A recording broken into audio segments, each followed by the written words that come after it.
तो बच्चों देखो, अब जो हम लोग चैप्टर स्टार्ट कर रहे हैं, we are starting the chapter sampling. और सैम्पलिंग चैप्टर फाउंडेशन लेवल का एक इंपॉर्टेंट चैप्टर है और नए सिलेबस के अंदर अभी ये चैप्टर इंक्लूड हुआ है, ठीक है ना। टुडेज डेट इज 6 जनवरी। मैं कोशिश करूंगा इस चैप्टर को अगली 2 क्लास में पूरा अच्छे से खत्म कर दूं और आपको सारा इंपॉर्टेंट कंसेप्ट पढ़ा दूं, ठीक है ना। एग्जाम पॉइंट ऑफ व्यू के लिए मेरा आपको सजेशन है, इस चैप्टर के पर्टिकुलर अपने स्टडी मटेरियल क्वेश्चन सब अच्छे देख लेना। चैप्टर एक थ्योरेटिकल चैप्टर है, इसलिए आपको थोड़ा थोड़ा कहीं इशू आ सकता है, बट मैं कोशिश करूंगा एवरी कंसेप्ट को मैं साथ में समझाते हुए चलूं आप लोगों को, ठीक है ना। और अगर हम लोग बात करते हैं सैम्पलिंग की, now what is word sampling. तो पता है, मैं ऐसा बोलता हूँ, सैम्पलिंग जो वर्ड है ना, वो बना है from the word sample. Now what do you mean word sample? बोलो क्या होता है सैंपल वर्ड का मतलब। तो देखो, स्टैटिस्टिक्स के अंदर मैं आपको एक चीज बहुत अच्छे से समझाता हूँ। Statistics is purely based on sampling. अभी आज कोई भी, जैसा अपन लोग एवरेज निकालते हैं क्लास के अंदर, अज्यूम करो मेरी एक क्लास है जिसके अंदर 100 या 200 बच्चे बैठे हैं। मैं उस क्लास का एक एवरेज निकालना है। अब एवरेज निकालना है तो आप मेरे को एक बात बताओ, मैं इस क्लास में से रेंडमली 10 बच्चों को सिलेक्ट करता हूँ और उनका मैं लेट से एवरेज निकाल लेता हूँ। मैं ऐसा थोड़ी ना कि 200 के 200 बच्चे को जाके एक एक बच्चे का चेक करूंगा। आज जैसे तुम मेरे को एक बात बताओ, हम कोई भी अगर डेटा का एनालिसिस करते हैं, मान लो एक सिटी का मेरे को एनालिसिस करना है और सिटी के अंदर लेट से 10 लाख लोगों की पॉपुलेशन है, तो मैं ऐसा थोड़ी ना करूंगा कि 10 लाख जाकर के एक एक आदमी से जा जाके मिलूंगा। मैं करूंगा उस सिटी के अंदर मैं एक सैंपल निकाल लूंगा। बट अब वो सैंपल जो निकाला, वो सैंपल आपने जो सेलेक्ट किया, वो सैंपल एक्यूरेट होना चाहिए।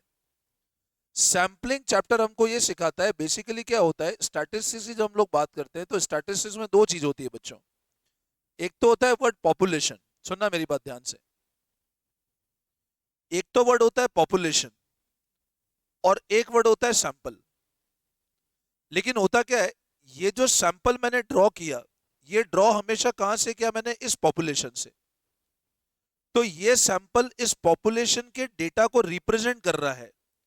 लेकिन सबसे इंपॉर्टेंट बात तो ये ना कि सैंपल तो एक्यूरेट होना चाहिए ना। जैसे मैंने आपको एग्जांपल दिया, मैं मेरी क्लास का इंटेलिजेंस लेवल चेक करना चाहता हूं। मैं मेरी क्लास का इंटेलिजेंस लेवल चेक करना चाहता हूं। मेरी क्लास में 200 बच्चे हैं। अब 200 में मान लो मैंने कहा 50 टॉपर हैं, 50 बच्चे टॉपर हैं, 50 एवरेज है, 50 मान लो बिलो एवरेज है,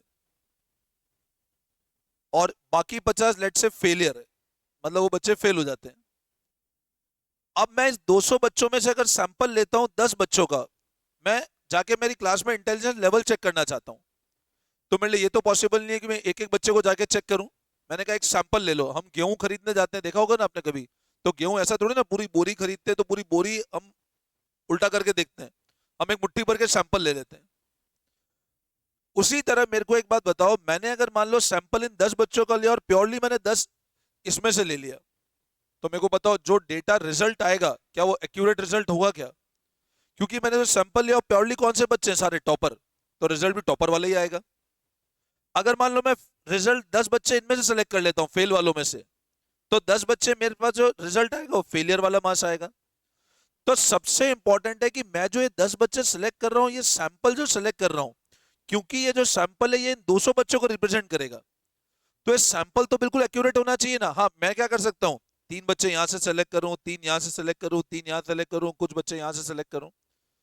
तो सैंपलिंग चैप्टर हमको ये सिखाता है कि आप जब भी पॉपुलेशन को कंपेयर करते हो बाय ड्राइंग दिस सैंपल, तो वो सैंपल आपका एक्यूरेट है कि नहीं, वो हमको सैंपलिंग चैप्टर में सीखना है।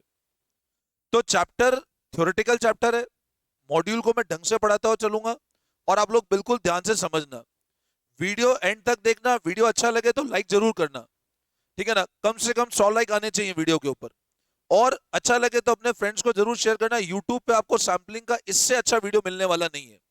तो फाउंडेशन लेवल के लिए सैम्पलिंग चैप्टर को हम लोग बहुत डिटेल में डिस्कस करते हैं। स्टार्ट करते हैं with the chapter sampling.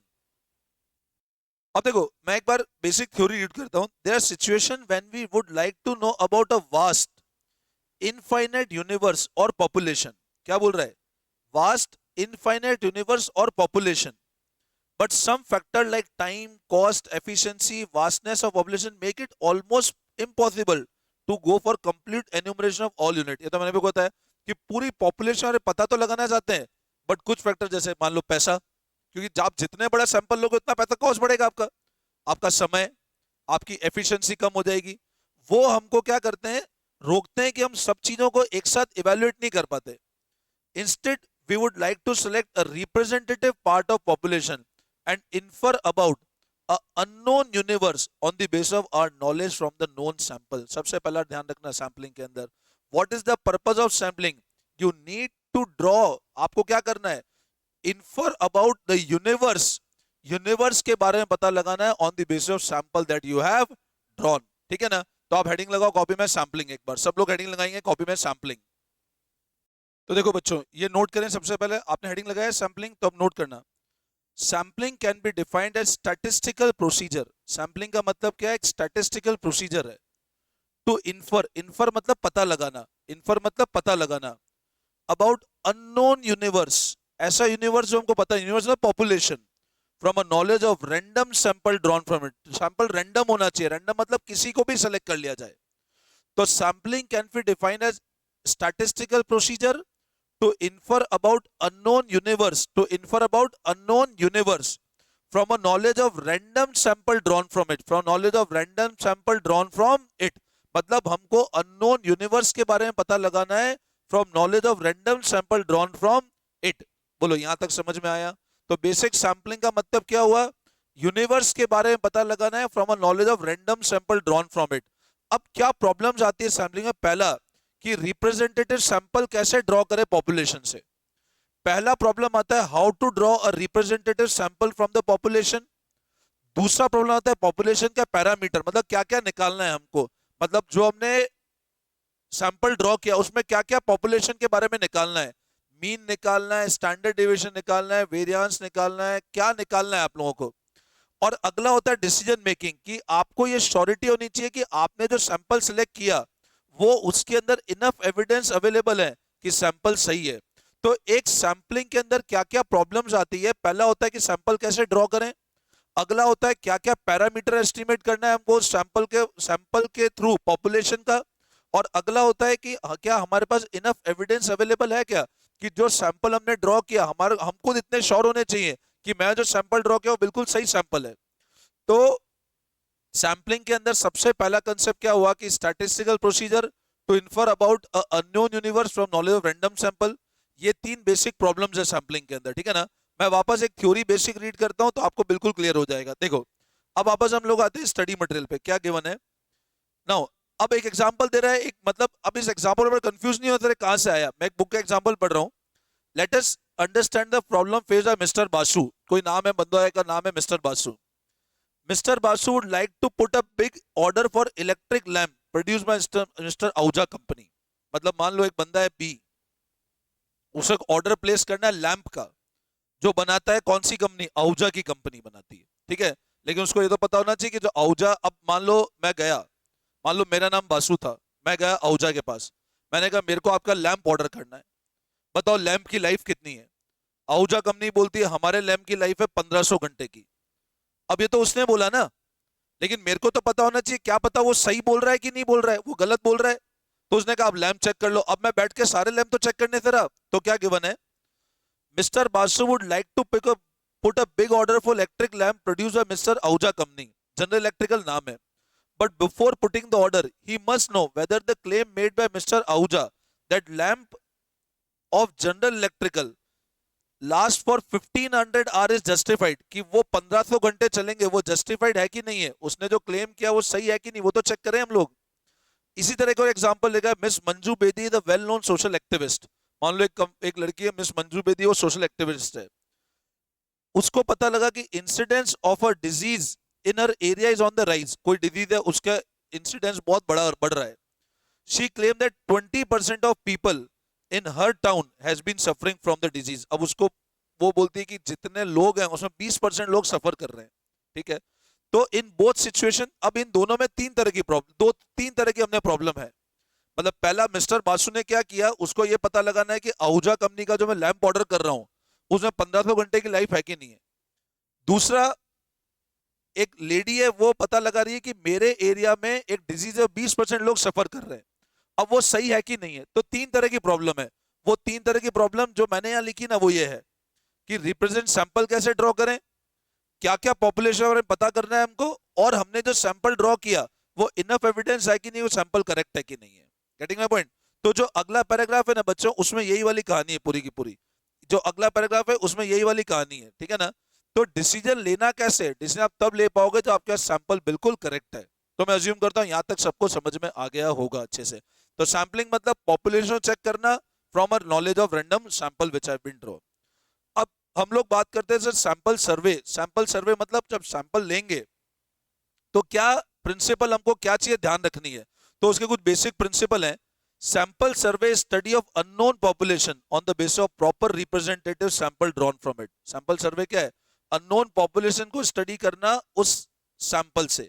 Sample survey मतलब पॉपुलेशन स्टडी करना जो आपने सैंपल ड्रॉ किया है। How can part of universe reveal the characteristic of unknown universe? The answer to this question lies in principle of sample survey. अब ये कुछ काम का नहीं है इसलिए मैं इसको लिखवा भी नहीं रहा हूँ, ठीक है ना। आपके लिए जो मेन काम के वो मैं आपको नोटिंग कराता रहूंगा, ठीक है। अब चार तरह के प्रिंसिपल हैं जो अपने को ध्यान रखने हैं। मैं नाम पढ़ूंगा तुमको लगेगा सर ये कैसे अजीब से नाम है, बट मैं इसको प्रॉपर नोटिंग करा दूंगा जिससे आपको याद हो जाएंगे, ठीक है ना।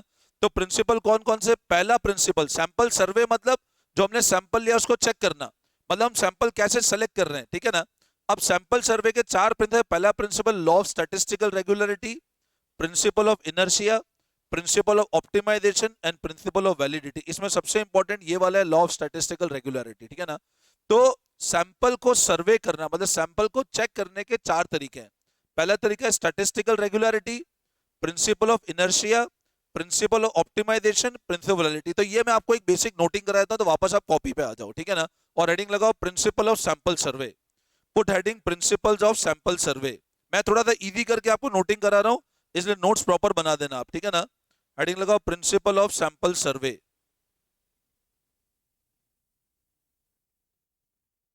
अब क्या प्रिंसिपल है सैंपल सर्वे के, हम लोग वो डिस्कस करने वाले हैं, ठीक है ना।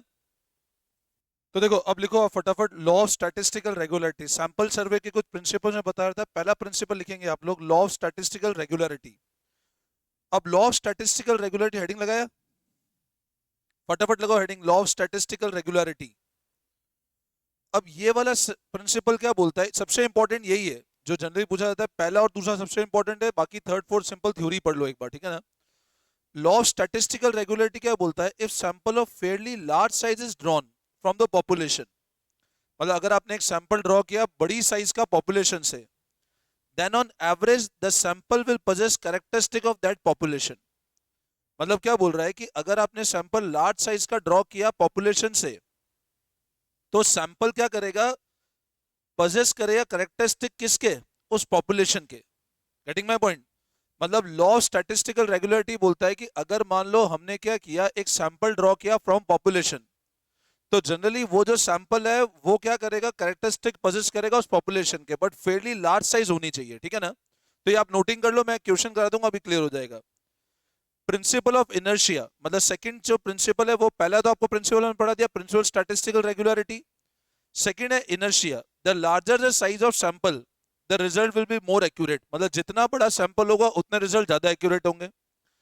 प्रिंसिपल ऑफ ऑप्टिमाइजेशन मतलब एक और थर्ड का नाम है प्रिंसिपल ऑप्टिमाइजेशन, मतलब best efficiency can be achieve with selection of appropriate sample design. मतलब अगर आप मिनिमम कॉस्ट पे बेस्ट लेवल की एफिशिएंसी अटेन करना चाहते हो, तो आपका जो अप्रोप्रिएट सैंपल है वो साइज बिल्कुल एक्यूरेट होना चाहिए, ठीक है ना। तो ये तीन प्रिंसिपल ध्यान रखना। पहला लॉ ऑफ स्टैटिस्टिकल रेगुलरिटी कि sample of fairly large size is drawn from population, then average characteristic sample उस पॉपुलेशन के कैरेक्टरिस्टिक पोजेस करेगा। प्रिंसिपल ऑफ इनर्शिया क्या बोलता है? जितना बड़ा सैंपल साइज है उतना रिजल्ट ज्यादा एक्यूरेट होंगे। मतलब आपको ये ध्यान रखना है स्टैटिस्टिकल रेगुलरिटी क्या बोल रहा है कि स्टैटिस्टिकल रेगुलरिटी क्या बोल रहा है, वापस समझना। सैंपल अगर फेयरली लार्ज साइज का ड्रॉ किया पॉपुलेशन से, तो वो सैंपल उस पॉपुलेशन को रिप्रेजेंट करेगा। और इनर्शिया ये बोलता है जितना बड़ा सैंपल होगा उतने रिजल्ट ज्यादा एक्यूरेट होंगे। Getting my point? मतलब बड़ा सैंपल ड्रॉ किया तो वो पद्धत करेगा, वो रिप्रेजेंट करेगा उस पॉपुलेशन को, स्टैटिस्टिकल रेगुलरिटी ने बोला। जितना बड़ा सैंपल होगा उतने ज्यादा परफेक्ट रिजल्ट होंगे, इनर्शिया ने बोला। मतलब आप जितना सैंपल का साइज बढ़ाते जाओगे रिजल्ट और अच्छे होते जाएंगे आपके, और तो ऑब्वियस ही बात है ना। और ऑप्टिमाइजेशन क्या बोलता है कि बेस्ट एफिशिएंसी मिनिमम कॉस्ट पे तभी अटेन कर पाओगे जब सैंपल बिल्कुल परफेक्ट हो। अब मान लो 200 का पॉपुलेशन है, आपने 200 में 150 का सैंपल ले लिया तो कोई मतलब ही नहीं है ना। 200 मैक्सिमम सैंपल साइज कितना हो चाहिए 20। तो बेस्ट रिजल्ट तभी आएंगे जब आप एक सैंपल का जो साइज है वो परफेक्ट होगा। प्रिंसिपल ऑफ वैलिडिटी आपके काम का नहीं है। Getting my point. अब हम लोग पहले क्वेश्चन डिस्कस कर लेते हो, आप आज आ जाओ क्वेश्चंस के ऊपर, एमसीक्यू क्वेश्चंस पे आ जाओ। तो देखो जो पहला क्वेश्चन है, sampling can be defined as statistical procedure. मतलब सैम्पलिंग कौन सा procedure, to infer about unknown from knowledge of any sample. Any sample नहीं होता, मैंने बताया रैंडम सैंपल होता है। Unknown universe from knowledge of sample, unknown universe from knowledge of random sample. यहां वर्ड ध्यान देना, random sample drawn from it और बोथ ए एंड बी। तो it is option number C, क्योंकि रैंडम सैंपल होना चाहिए।